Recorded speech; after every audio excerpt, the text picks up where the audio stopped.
السلام علیکم ورحمۃ اللہ وبرکاتہ۔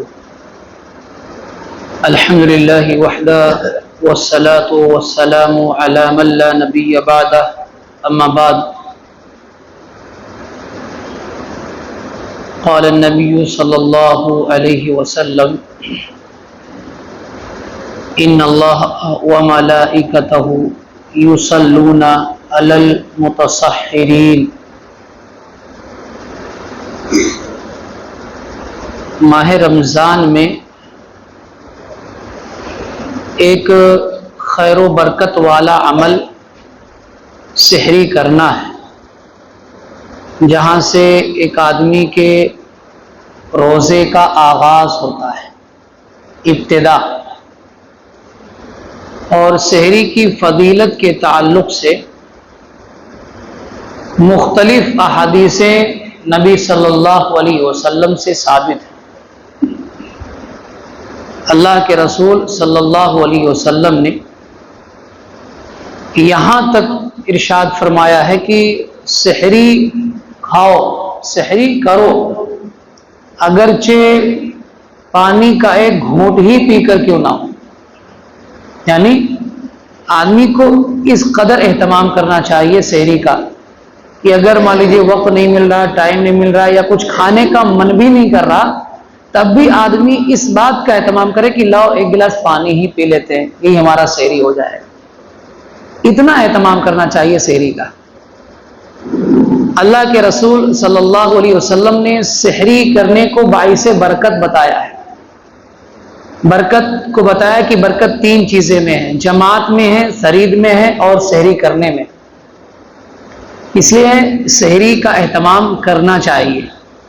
ہم اور آپ کو اس بات کا خیال کرنا چاہیے کہ ماہ رمضان یہ نیکیوں کا موسم بہار ہے، اس میں مختلف قسم کی نیکیاں انجام دی جاتی ہیں، اور اس سے زیادہ ہماری کوشش یہ ہونی چاہیے کہ نیکی کا کوئی بھی موقع ہم سے چھوٹ نہ پائے، ضائع نہ ہونے پائے۔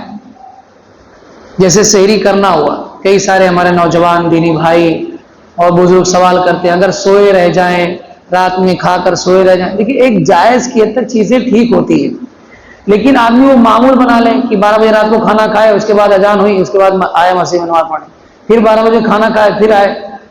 سحری کا وقفہ آپ دیکھیں گے انشاءاللہ، میں عصر کی نماز کے بعد اس کا بیان کروں گا کہ سحری کا ایک وقت اتنا نہیں ہوتا ہے کہ آدمی عشاء بعد کھانا کھا لے، 12 بجے کھانا کھا لے، اس کے بعد کہے کہ ہاں میں سحری کھا لی تھی۔ ایسا نہیں ہوتا ہے۔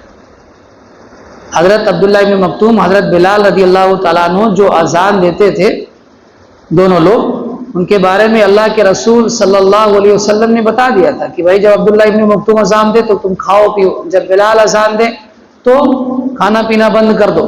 اور ان کے درمیان کا جو وقفہ ہوتا تھا کھانے پینے کا، اس کے بارے میں روایتوں کے اندر آتا ہے، وضاحت کی جاتی ہے کہ اتنا وقفہ ہوتا تھا کہ ایک اترتا تھا اور دوسرا چڑھتا تھا، یعنی بہت زیادہ وقفہ نہیں ہوتا تھا کہ بہت 1.5-2 گھنٹے کا وقفہ ہو دونوں اذان کے درمیان۔ تو اس قدر، اسی لیے کہا گیا ہے سحری ہمیں تاخیر سے کھانی چاہیے، یعنی بالکل جب لگے کہ اذان ہونے میں 20 منٹ 25 منٹ باقی ہے، ان اوقات میں ہمیں سحری کھانے کا اہتمام کرنا چاہیے۔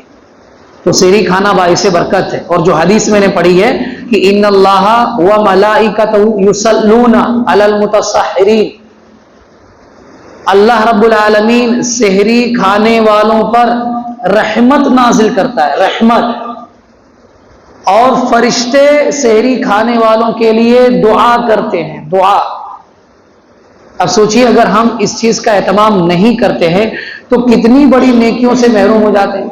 اور اس رمضان کے مہینے میں کسی بھی نیکی سے اپنے آپ کو محروم کرنا یہ بہت بڑی محرومی ہے، کیونکہ اس میں اگر آدمی نیکیوں کا شوقین نہ ہو پائے، نیکیوں کا شائق نہ ہو پائے، نیکی کا جذبہ اس کے اندر نہ پیدا ہو پائے، تو پھر اور کس مہینے میں ہو سکتا ہے؟ اس مہینے میں تو آدمی کو ڈھونڈ ڈھونڈ کر جو کام نہیں کیا نیکی کا، وہ بھی آدمی کو چاہیے کہ کرتا رہے۔ چاہے جائے کہ آدمی سحری کرنا بند کر دے، اس کے بارے میں بہت لاپرواہی کرے، اس کا اہتمام ہی نہ کرے۔ تو ہم اور آپ کو اس بات کا خیال کرنا ہے، اہتمام کرنا ہے کہ سحری کے لیے ضرور بیدار ہوں اذان سے پہلے، اور اگر کچھ کھانے پینے کا من نہ بھی ہو تب بھی آپ ایک گلاس کے ذریعے سے ہی، ایک کھجور، ایک کلہ پانی کے ذریعے سے ہی آپ سحری کا اہتمام ضرور کریں۔ سحری ہمارے لیے باعث برکت ہے، اجر و ثواب کا ذریعہ ہے، اللہ رب العالمین کی رحمت پانے کا ذریعہ ہے، فرشتوں کی دعاؤں کے حقدار بننے کا ذریعہ ہے، اس لیے ہمیں اس کا اہتمام کرنا چاہیے۔ اللہ رب العالمین سے دعا ہے کہ الہ العالمین ہم تمام مسلمانوں کو نیکیوں کے اس موسم بہار میں زیادہ سے زیادہ نیکیاں کرنے کی توفیق عطا فرمائے۔